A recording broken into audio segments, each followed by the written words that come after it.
నమస్తే welcome to 69 TV నేను మీ సుమాంజలి ముందుగా బులెటిన్ లోని హెడ్లైన్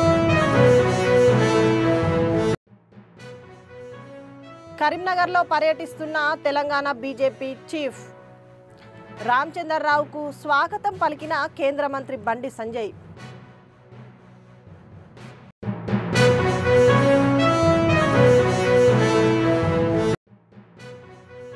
ప్రభుత్వంతో తాడో పేడో తేల్చుకునేందుకు నెల రోజుల పోరాటం మహాగర్జన వచ్చే నెలకు పోస్ట్ పోన్ చేశామన్న మందకృష్ణ మాదిగ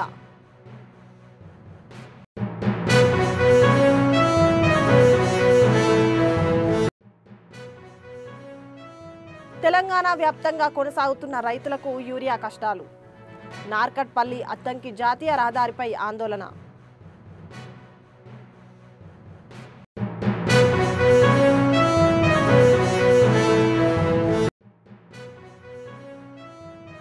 నిజామాబాద్లో ఎలక్ట్రికల్ బస్సు నుంచి పొగలు డ్రైవర్ అప్రమత్తంతో తప్పిన పెను ప్రమాదం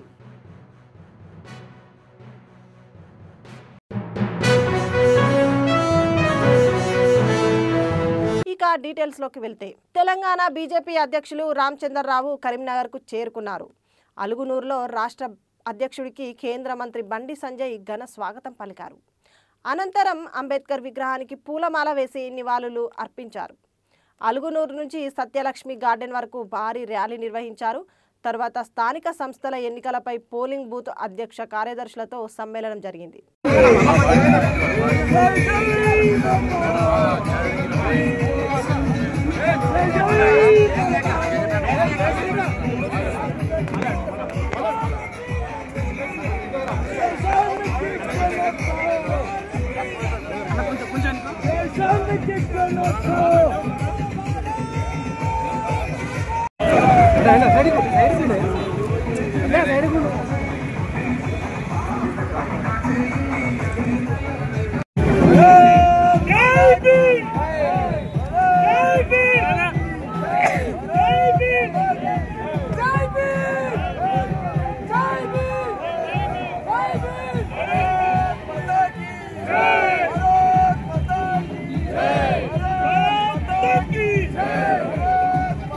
తెలంగాణ ప్రభుత్వంతో తాడో పేడో తేల్చుకునేందుకు నెల రోజుల పాటు పోరాటాలను కొనసాగిస్తామని ఎంఆర్పీఎస్ అధినేత మందకృష్ణ మాదిగ అన్నారు పెన్షన్లు పెంచాలి నూతన పెన్షన్లు ఇవ్వాలని నినాదంతో నిరసన కార్యక్రమాలు కొనసాగుతాయని తెలిపారు ఈ నెల 9న పెరెడ్ గ్రౌండ్లో నిర్వహించ తలపెట్టిన మహాగర్జన నిర్వహించకుండా అక్టోబర్ 1 లేదా 2వ వారంలో నిర్వహిస్తామని తెలిపారు ఈ నెల అంతా ప్రభుత్వంపై ప్రత్యక్ష పోరాటానికి సిద్ధం కావాలని నిర్ణయించామని మందకృష్ణ మాదిగ తెలిపారు వీళ్ళ ప్రేమ అభిమానం పొందవచ్చని తెలిసినా కూడా ఇచ్చిన మాట నిలబెట్టుకున్నాడనే పేరు వస్తుందని తెలిసినా కూడా నిర్లక్ష్యానికి పరాకాష్ఠగా మారడానికి కారణం ఏంటంటే ఈ వర్గాల పక్షాన ప్రతిపక్షాలు ఎవరు మాట్లాడే పరిస్థితి లేరు కదా అని చెప్పి తను భావనలు కూడా ఇది ఉండడానికి అవకాశం లేదని భావిస్తున్నాం శాసనసభ సమావేశాలు జరుగుతున్నాయంటే అధికార పక్ష ప్రతిపక్ష పార్టీల మధ్యలో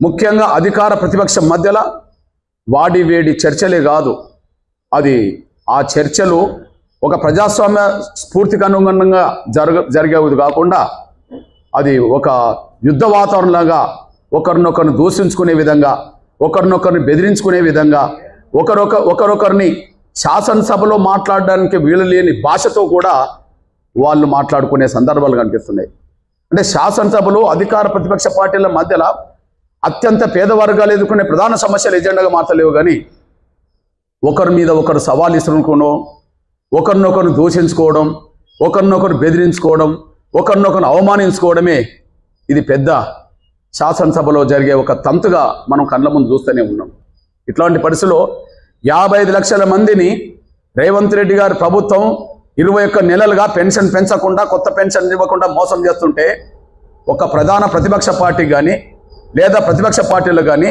శాసనసభలో ఉండబడే పార్టీల లీడర్లు కానీ ఒక్కరు కూడా ఈ విషయం గుర్తుకు రావట్లేదు దీన్ని బట్టి అత్యంత పేద వర్గాల దయనీయ జీవితాలు గడుపుతున్న వర్గాల పెన్షన్ మీదనే ఆధారపడే బతికే వర్గాల బతుకుల గురించి అధికార పక్షానికి పట్టదని ప్రతిపక్షాలు కూడా పట్టదనే విషయం 21 నెలలుగా అది రుజువు అవుతూనే ఉన్నది 21 నెలలు ఆయన మోసం చేస్తుంటే 21 నెలలుగా ఇన్ని సందర్భాల్లో శాసనసభ సమావేశాలు జరుగుతాయి.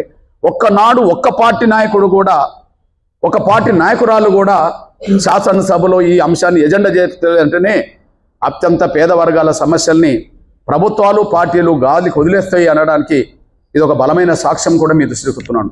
ఇట్లాంటి పరిస్థితుల్లోనే ప్రభుత్వ మోసాన్ని ఎండగట్టడం, అదే సమయంలో ప్రతిపక్ష పార్టీల నిర్లక్ష్యాన్ని కూడా ప్రజల దృష్టికి తీసుకెళ్లడమే లక్ష్యంగా దాదాపు తెలంగాణ మొత్తం 33 జిల్లాల్లో ఇప్పటికే దాదాపు 100 నియోజకవర్గాల్లో సభలు పెట్టి వచ్చేసాం.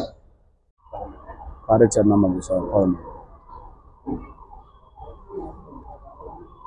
20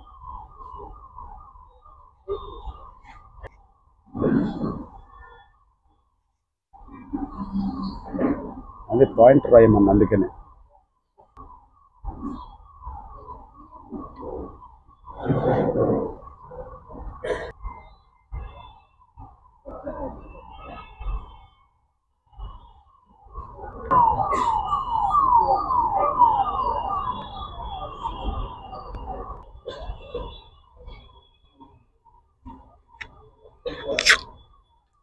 ఎన్ని పాయింట్స్ వచ్చినాయి అందులో రాసేసాను. ఉద్యమ కార్యచరణ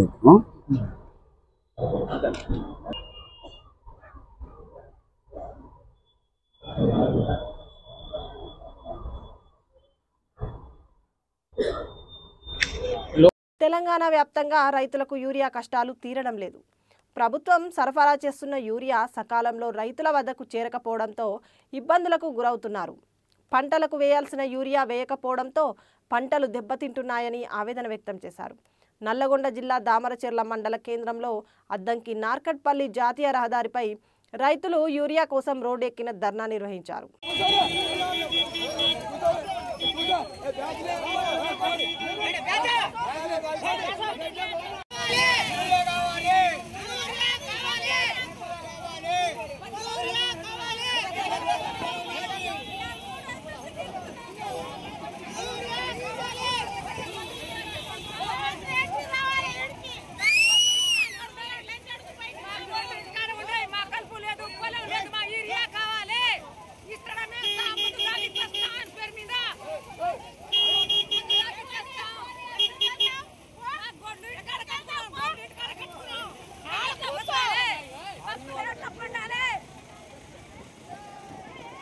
వికారాబాద్ జిల్లా యాలాల మండల కేంద్రంలో యూరియా కోసం రైతులు ఆందోళనకు దిగారు.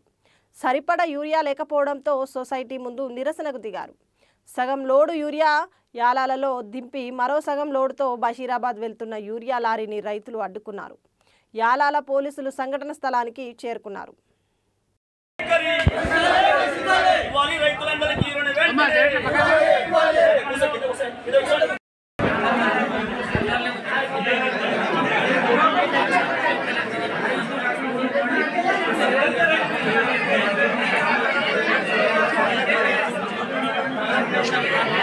నిజామాబాద్లో ఎలక్ట్రికల్ బస్సులో పొగలు రావడంలో ప్రయాణికులు పరుగులు తీశారు. హైదరాబాద్ నుంచి నిజామాబాద్ వెళ్తుండగా డిచ్పల్లి మండలం ధర్మారం వద్ద బస్సులో పొగలు ఒక్కసారిగా వ్యాపించాయి. అప్రమత్తమైన డ్రైవర్ వెంటనే బస్సును నిలిపివేయడంతో ప్రమాదం తప్పింది.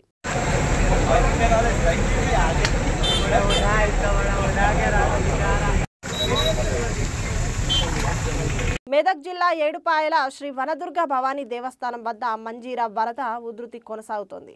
సింగూరు ప్రాజెక్టు 3 గేట్ల ద్వారా 31,000 క్యూసెక్కులు వరద నీరు దిగువకు వస్తుంది. 22 రోజుల నుండి రాజగుపురంలో అమ్మవారికి ఆలయ అర్చకులు పూజలు నిర్వహిస్తున్నారు.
नमस्करोमि वनदुर्गा भवानी माता की जय गंगा भवानी माता की जय। విశాఖ స్టీల్ ప్లాంట్ ప్రభుత్వ రంగంలో కొనసాగించాలని కోరుతూ విద్యార్థి సంఘాల ఆధ్వర్యంలో జలదీక్ష జరిగింది.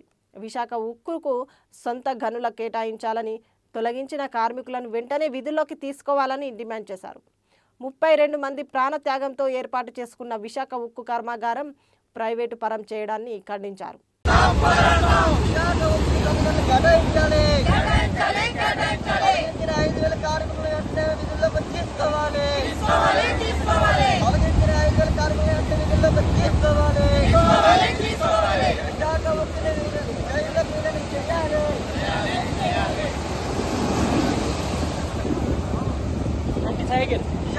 నా పేరు వై రాంబాబు, అఖిల భారతీయ యువజన సమైక్య విశాఖ జిల్లా అధ్యక్షుని. విశాఖ అతి చిన్న గ్రామంలో ఉండేటప్పుడుగా 32 మంది ప్రాణత్యాగాలతో ఈ రోజు విశాఖ స్టీల్ ప్లాంట్ వచ్చి ఆసియా ఖండంలో అతిపెద్ద పారిశ్రామిక ప్రాంతంగా ఈ రోజు ఏర్పడిందంటే ఘనత విశాఖ స్టీల్ ప్లాంట్. వీళ్ళు కూటమి నాయకులు అధికారంలో లేనప్పుడు విశాఖ స్టీల్ ప్లాంట్ ప్రభుత్వ రంగంలో కొనసాగకుండా తీసుకునే చర్యలు మావి అని ముఖ్యమంత్రి, ఉప ముఖ్యమంత్రి నారా లోకేష్ గారి పెద్దలందరూ ప్రలోభాలు పలికి ఈ రోజు రాష్ట్ర ప్రజలు అత్యంత ఓట్ల మెజార్టీ గెలిచి ఈ రోజు అధికారంలోకి వచ్చిన తర్వాత రాష్ట్ర ప్రజలను నెట్టనెలో ముంచడమే కాక తెలుగువాడి యొక్క ఆత్మ గౌరవాన్ని వీరి యొక్క సొంత లాభం కోసం బీజేపీ పెద్దల దగ్గర తాకట్టు పెట్టిన వైన మనం చూస్తూ ఉన్నాం. పక్కన అనకాపల్లి ఇంకా అక్కడ స్టీల్ ప్లాంట్ నిర్మాణానికి ప్రారంభమే కాలేదు, ఆ కంపెనీ గనులు ఇవ్వాలని చెప్పేసి బీజేపీ పెద్దల దగ్గరికి వెళ్ళి చదవబడ్డారు. కానీ ఏదైతే ఇక్కడ ప్రజలకు ఎంతో ఉపయోగపడుతుంది స్టీల్ ప్లాంట్ గనులు అడగడం వల్ల వీళ్ళు ఎంతో మోసం చేస్తారో మనం చూస్తా ఉన్నాం. మేము ఏవైఎఫ్ ఏఎస్ఎఫ్ ఎన్నబెట్ట మాట్లాడుకుని విశాఖ స్టీల్ ప్లాంట్ ప్రభుత్వ రంగంలో కొనసాగే విధంగా ముఖ్యమంత్రి గారు ఇప్పుడు వచ్చిన పర్యటనలో స్పష్టం చేయాలి. రేపు అసెంబ్లీలో కూడా తీర్మానం చేయాలి. దీని ద్వారా కేంద్ర ప్రభుత్వం మీద ఎంపీలతో ఒత్తిడి తేవాలి. లేకపోతే భవిష్యత్తులో యువతని సమీకరించి సమస్యల ఉద్యమాలకి శ్రీకారం చుట్టామని చెప్తే రాష్ట్ర ముఖ్యమంత్రి గారిని, డిప్యూటీ ముఖ్యమంత్రి గారిని మేము ప్రజా సంఘాలు హెచ్చరించడం జరుగుతూ ఉంది. నా పేరు వై రాంబాబు, అఖిల భారతీయ యువజన సమైక్య జిల్లా అధ్యక్షుడు, స్టూడెంట్ ఆర్గనైజేషన్.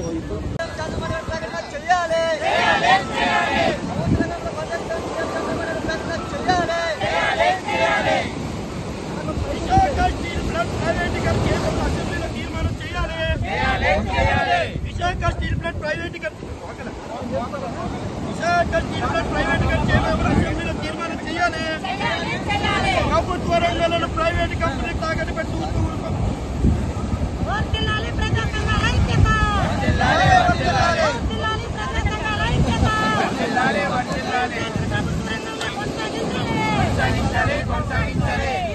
ప్రభుత్వ రంగంలోనే కొనసాగించాలి.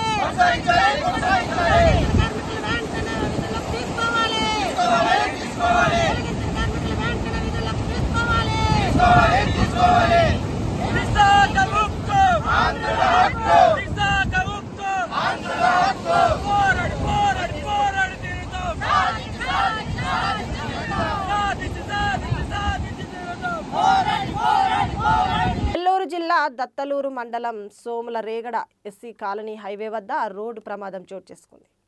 దుత్తలూరు నుండి ఉదయగిరికి బొలోరో క్యాంపర్ వాహనం వస్తుండగా ఒక్కసారిగా గేదెల గుంపు హైవేపై అడ్డు రావడంతో వాటిని తప్పించబోయి గేదెలను ఢీకొట్టడంతో 5 గేదెలు అక్కడికక్కడే మృతి చెందాయి. దీంతో ట్రాఫిక్ అంతరాయం ఏర్పడింది.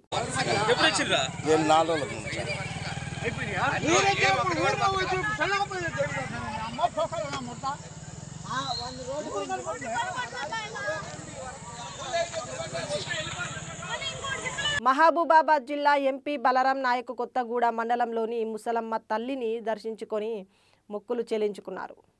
పార్లమెంటు ఎన్నికల సమయంలో తల్లి దీవెనలు తీసుకొని ప్రచారం చేశానని, రెండోసారి గెలిస్తే దర్శించుకొని మొక్కులు సమర్పించుకుంటానని మొక్కుకున్నట్లు తెలిపారు. తల్లి దీవెనలతో గెలిచిన నేను ఆలయ అధికారులతో మాట్లాడి అభివృద్ధికి కృషి చేస్తానని, సొంత ఖర్చులతో విద్యుత్, మంచినీటి సరఫరా పనులు చేయిస్తానని ఎంపీ బలరాం నాయక్ హామీ ఇచ్చారు.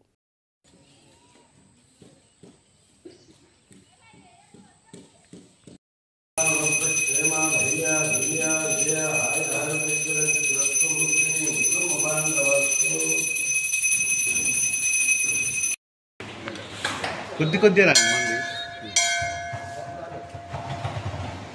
నేనే పిలవలేదు. రేపు వాళ్ళు వస్తామన్నారు కానీ మన సీఎం దగ్గరికి పోవాలి. సీఎం ప్రోగ్రామ్ లేకపోతే బాగుండు అందుకని రేపటి పోస్ట్పోన్ చేద్దాం అనుకున్నా ఇక మళ్ళీ మీకు మళ్ళీ ఇబ్బంది అవుతుంది కానీ ఇక మొక్కు తీర్చుకొని తర్వాత ఇంకోసారి చూద్దామని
ఇంకా పైన దీని మీదకి వెళ్ళి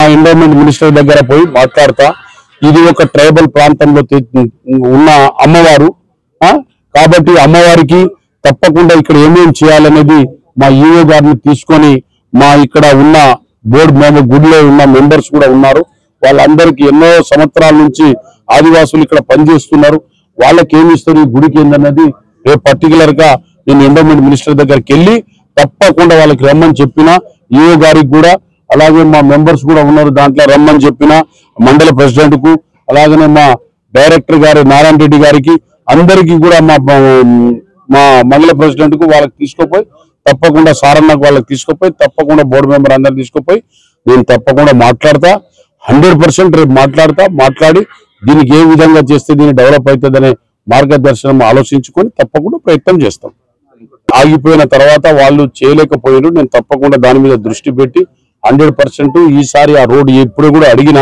ఐటీడీఈ నంబర్ కలవలేదు అది తప్పకుండా కొత్తగూడ నుంచి మన గూడూరు వరకు గంగారాం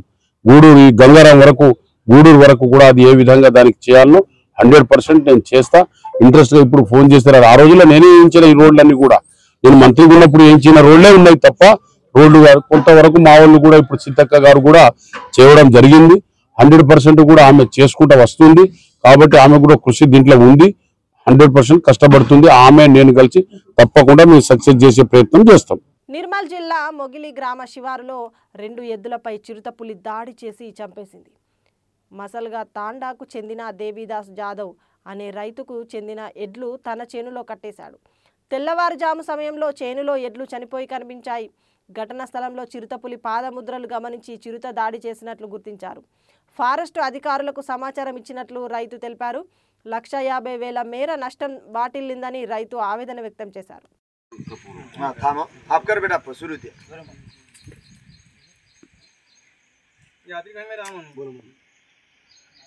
आज मसलगा तांडा तानूर मंडल यहाँ पर देवदास गोपाल यादव उनके खेत में चिरुता पुल्ली बच्ची 2 बैल को ख़त्म कर दिया है जंगली शेर आकर दोनों बैल को खा गया है इसलिए यह पूरा मसला तांडा यहाँ पर जमा हुए हैं हम मसला तांडा की तरफ से प्रशासन को विनती करते हैं कि वो जल्दी आकर यहाँ पर जो घटना घटित हुई है उसके लिए न्याय देने के लिए अपेक्षा करते हैं। यहाँ पर जल्दी से जल्दी आकर police department, fire department, revenue department हम विनती करते हैं कि आप आकर देवीदास गोपाल यादव को न्याय दिलाने के लिए कोशिश करिए, यही हम विनती करते हैं। బులెటిన్ ముగించే ముందు హెడ్లైన్స్ మరోసారి. కరీంనగర్లో పర్యటిస్తున్న తెలంగాణ బీజేపీ చీఫ్ రామచంద్రరావుకు స్వాగతం పలికిన కేంద్ర మంత్రి బండి సంజయ్.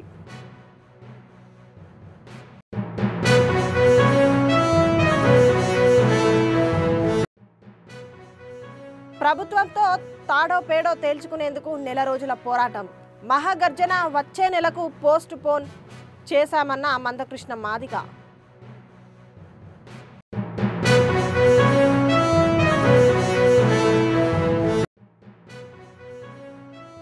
తెలంగాణ వ్యాప్తంగా కొనసాగుతున్న రైతులకు యూరియా కష్టాలు. నార్కట్పల్లి అద్దంకి జాతీయ రహదారిపై ఆందోళన.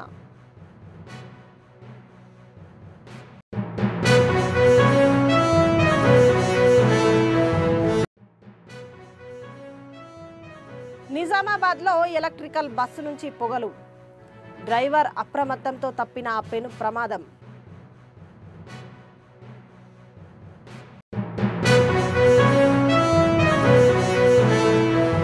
ఇవి బులెటిన్ విశేషాలు. మరిన్ని అప్డేట్స్ కోసం చూస్తూనే ఉండండి 69 టీవీ తెలుగు న్యూస్.